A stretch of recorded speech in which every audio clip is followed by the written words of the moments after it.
is 210. I choose the joy of God instead of pain. You'd think that's a no-brainer. You'd think it would. Why don't we start with a moment of quiet? Okay. And I will read this practice instructions here, and we'll take a quiet moment with it. So, Okay. to do this practice, we start with the idea, I'm not a body. So if you would join me in quiet. I am not a body, I'm free, for I am still as God created me. I choose the joy of God instead of pain. Pain is my own idea. It is not a thought of God, but one I thought apart from Him and from His will. His will is joy and only joy for His beloved Son, and that I choose instead of what I made. I am not a body, I am free, for I am still as God created me.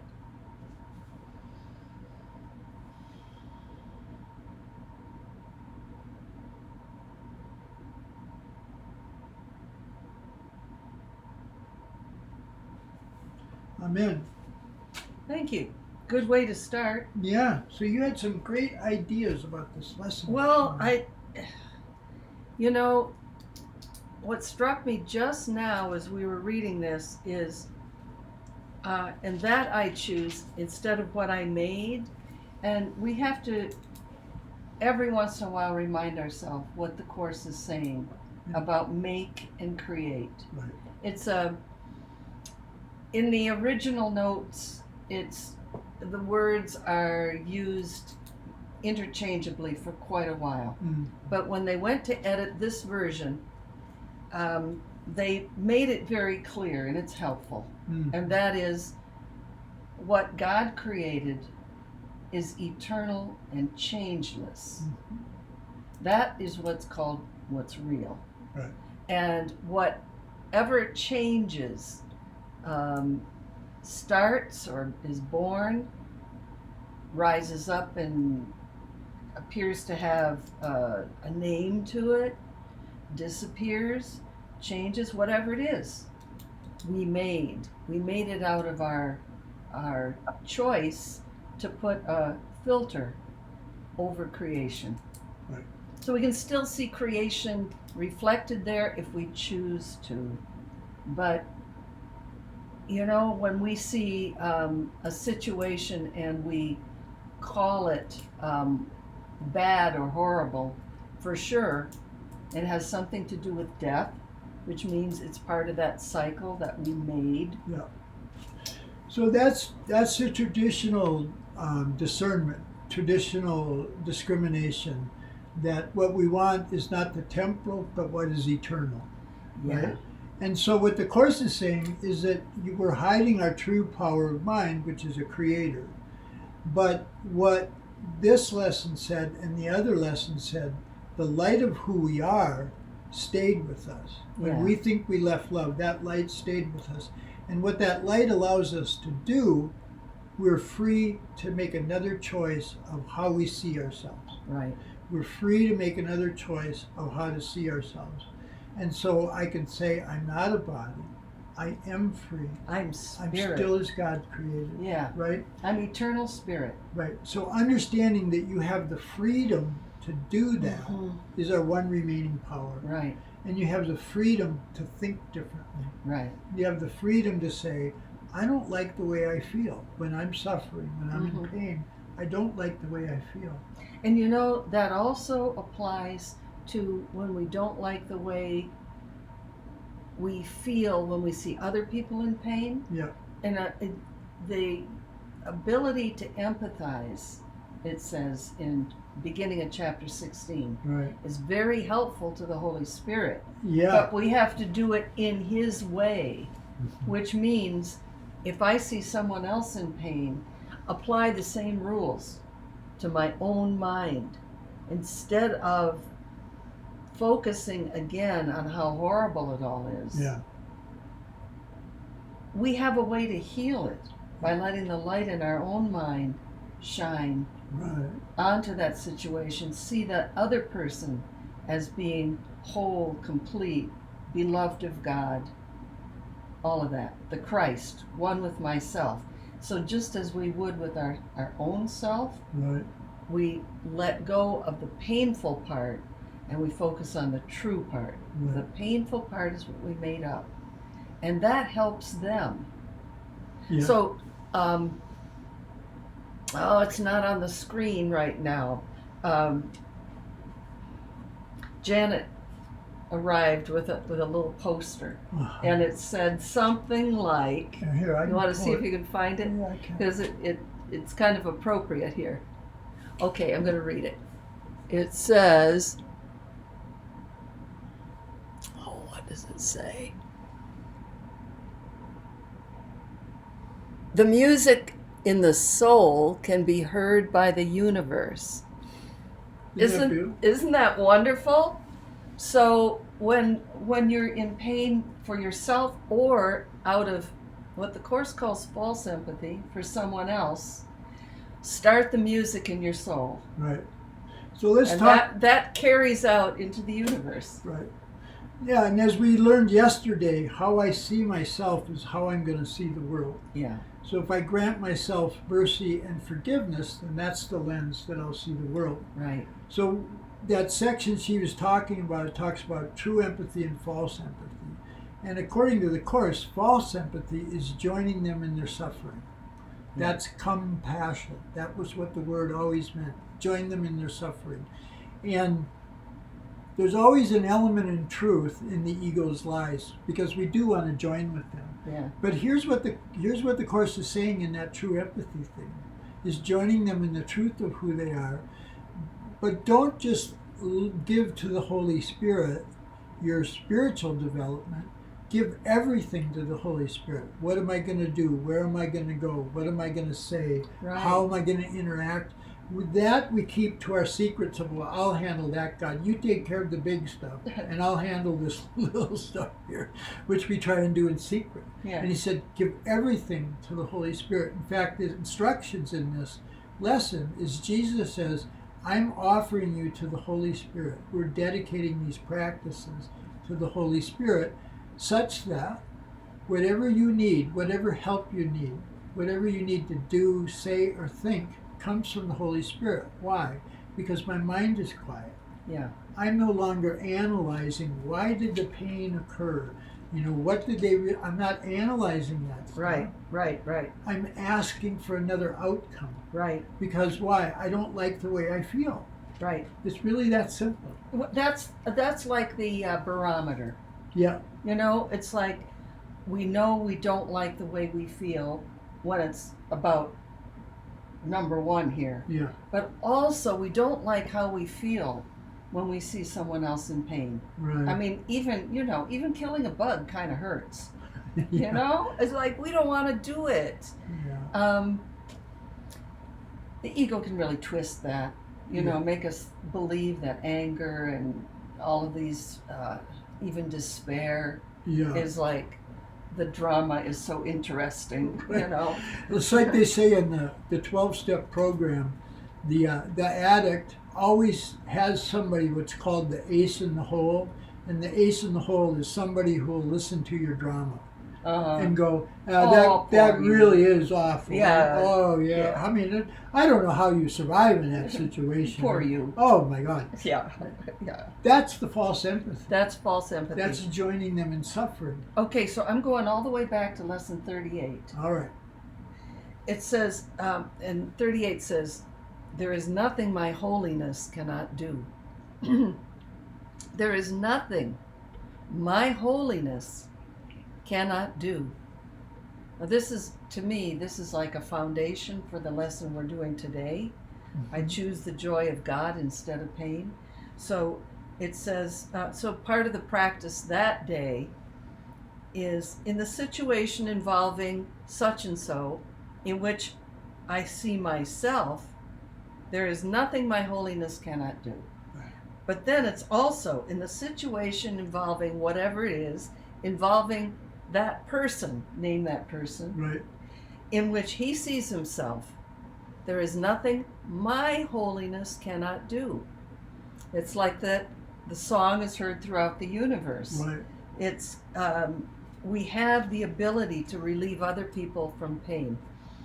So it's important to get there, that when it says there's nothing my holiness cannot do, that if you're standing on the truth of your being, which is holiness, not sinfulness, Yeah. if you're standing on the truth of your being, then the Holy Spirit is the one who's offering the forgiveness to that other person. Whether you're aware of it or not, or whether they're aware of it, the Holy Spirit is always simultaneously correcting our wrong thinking. Yeah. So that's where the trust has to come in. If I've offered that person suffering and their pain to the Holy Spirit, done.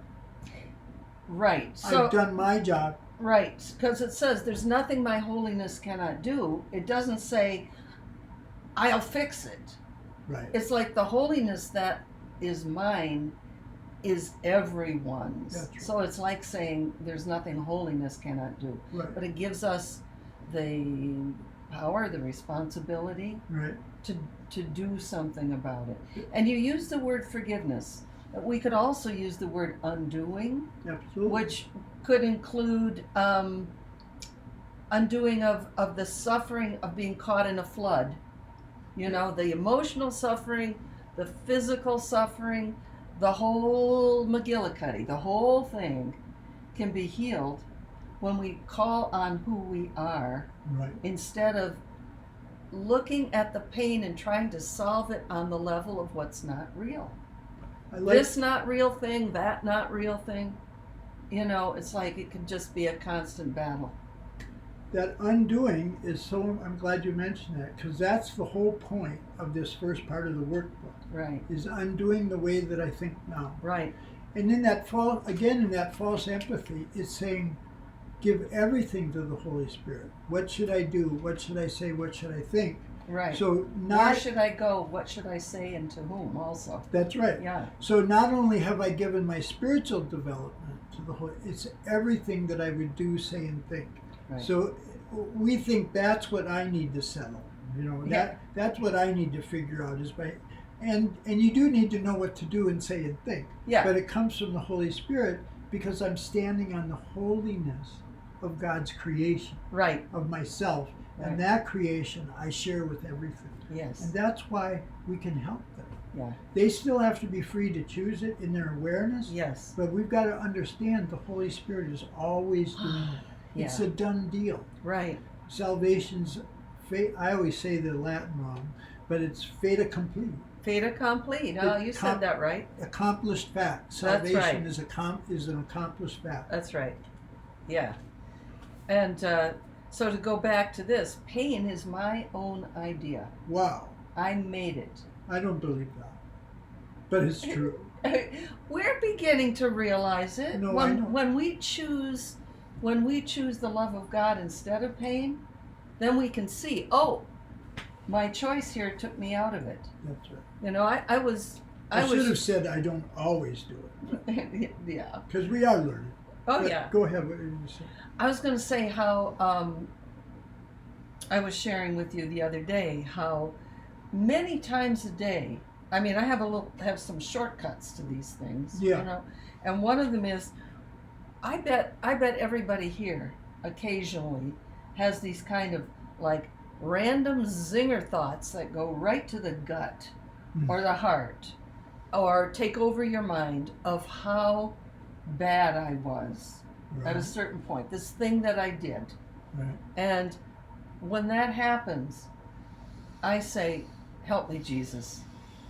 And it disappears. That's the whole deal. And so I can see that I'm making that pain. I mean, it's pretty clear when it can disappear so quickly that, you know, it's not eternal. It's not real. Can we talk about that pain a little bit in terms of, because when we say it's my idea, I wanted pain, it's very counterintuitive. Oh, yeah. I mean, it doesn't Ego make hides sense. that Why big would I time. want pain? And the Course is saying, when you're conscious, when you make a conscious choice, you don't want pain. You will choose joy, right? You will when you're conscious. When you're sane, you mean. Because When you're sane. yeah. When you're aware of what is the real problem, then you will make that choice. But it's important to get, why would I want pain?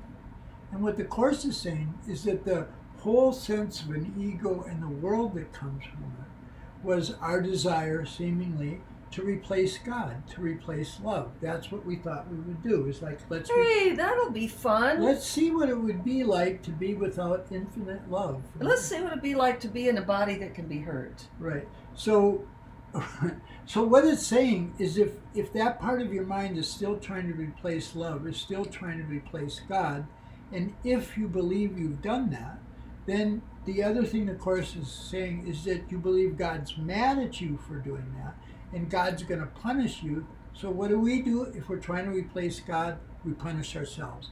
We think it's a debt we have to pay to God to purify ourselves. That's such a common thing. It's all about sacrifice and how purifying sacrifice is. Exactly. Yeah. So if it seems strange to you that you're trying to replace God by paying off your debt of pain, and that doesn't make sense, just ask yourself, if you're anxious about the future, why are you anxious about the future? Other than the belief you're going to be punished.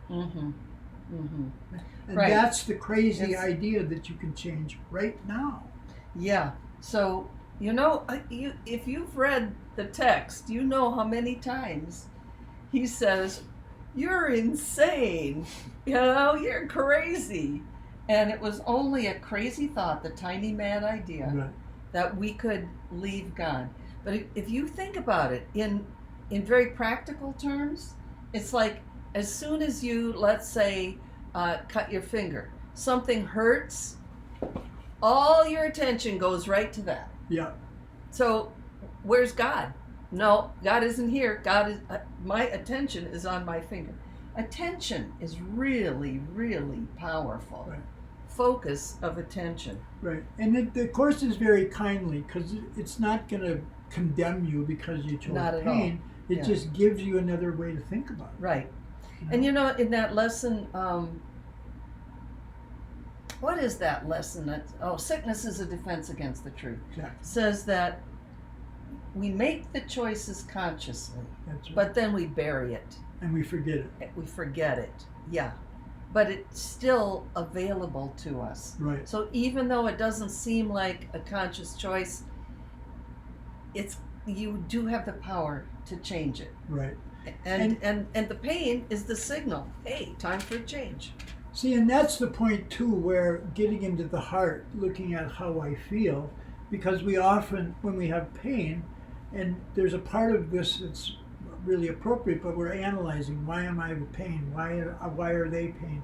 What did they do? Why is that? We're analyzing that, which what we need to do is just say, how do I feel, and do I like the way that I feel?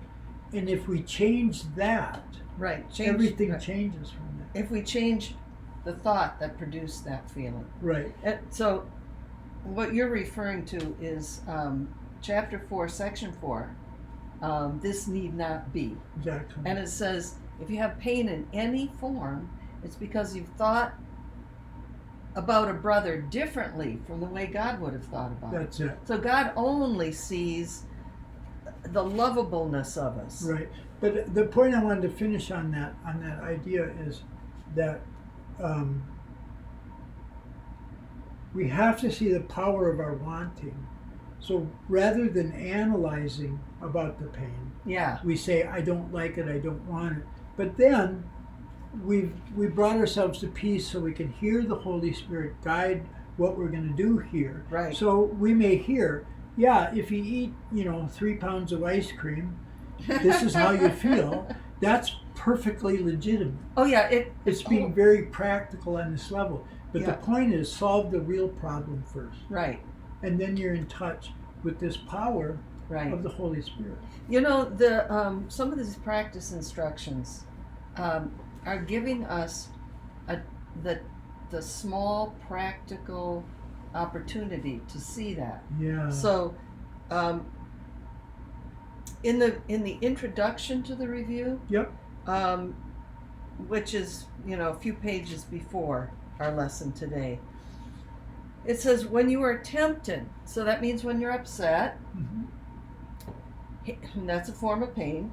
Hasten to proclaim your freedom from temptation by saying, as you say, This thought I do not want. I choose instead.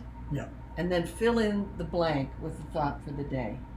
So, we can't handle this like, oh, there's a hurricane coming to Louisiana, and oh my God, what that's going to mean for thousands of people. We can't handle that. Well, I can handle my thought about it. Right. And I feel tense, and I feel sad, and I feel anxious when I have a thought like that. This thought I do not want. I choose instead, today's idea, I choose the joy of God instead of pain. And then I ask Holy Spirit, let me see all these people as Holy Spirit sees them. Right. Let me see them as God sees them. Right. And then we don't have to understand how the Holy Spirit is going to distribute that loving thought. Right. But we trust that the Holy Spirit will send out that thought of love. And having sent it out and received, they'll give it back. And so it comes back to us. With the little time that we gave, we get a big result. Yeah, and we're out of pain because we joined with Spirit. Right. And I'm glad you mentioned that the practice instructions there, because it's so important to get how he's undoing the way we're thinking, and we're moving into part 2, where we're just coming from that state of mind of peace. And so these set of lessons are designed such that you use these concepts, you use these words, you use these practices, but you're meant to go beyond them to this peace that's beyond words, Right. beyond concept. Right. The peace that passeth understanding. And then you're asked to remain in that state. And then what Jan read, if a thought that comes up that is opposing holiness, but is opposing love, just say, I don't want that thought, I choose the thought for today. And then get back to center and get back to the peace that passeth all the concepts. So, that whole thing, when you were talking, I'm thinking, okay, let's say I have this anxiety about all the people that are going to be flooded and suffer in this hypothetical hurricane. Right. The ego wants me to join with their pain. Yeah. So for me to let it go into the hands of the Holy Spirit, the ego says, you're not being very loving. Yeah. Stick with it. Keep suffering with them. Keep watching the news, how oh my gosh, what's going on? Whereas what this is saying is, if you want to do miracles, if you want miracles for those people, there is nothing our holiness cannot do. That I choose the joy of God instead of pain doesn't just mean my pain, it means their pain too. I choose joy for them. Yeah. That's offering miracles. Yeah. That's all we have to do, is undo our wrong thinking and let Him handle the problem in terms of water and boats and helicopters and whatever's needed. And all that, yeah. So in these, as long as we're talking about the practice instructions, and we'll do that over the next few days too, but what it's saying about these lessons is that every one of them is capable of bringing you all the way home. Yeah. Because what it says is, if these are truly learned, each lesson would be enough to give release to you, to the world, from every form of bondage, and invite the memory of God to return. So that's what it's saying, is how powerful these lessons are. Yeah. But we're meant to go beyond the concepts, the meaning, and the various practices, and find this place where the problem is solved, because the problem was lack of peace, was lack of joy, was seeming lack of love. But it was a problem of seeming, not truth. Yeah. Right, truth can't be changed. Yeah. And so that idea that we can join with everyone at that moment, rather than being stuck in my little world of how I think about hurricanes. Yeah. Right? Yeah. I'm thinking about Einstein and that famous statement that you can't solve a problem from the thought system that produced the problem. I mean, Einstein was not only a physicist, he was a mystic. Yeah. He really was tapped in. Right. And I like what he said there, and it applies to the Course, because the Course is a completely different. I mean, it's about miracles. Miracles are based on a different thought system from the way we usually think. That's right. So he said that you who made the need for miracles come cannot be the answer. The miracle is really coming from the truth of who you are, but it's coming from a completely different thought system. Yeah. And that's the key. Yeah. Because what Einstein said is we set up the problems here on this level, and then we try and solve them on this level first.